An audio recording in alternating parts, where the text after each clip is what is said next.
This is Schwinn 1970, back onto the Fair Lady project. It's pretty much almost all complete now. Just need to get the new brake cables and shifter cables on it. Got the new seat in, grips, brake lever grips.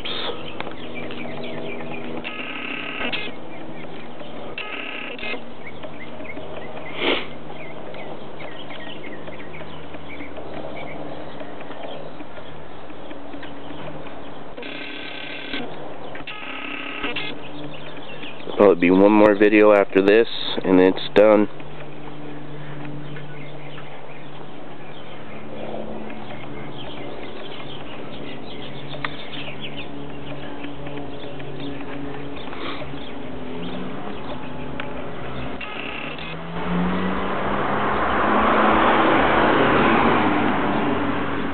Well, that's it for now.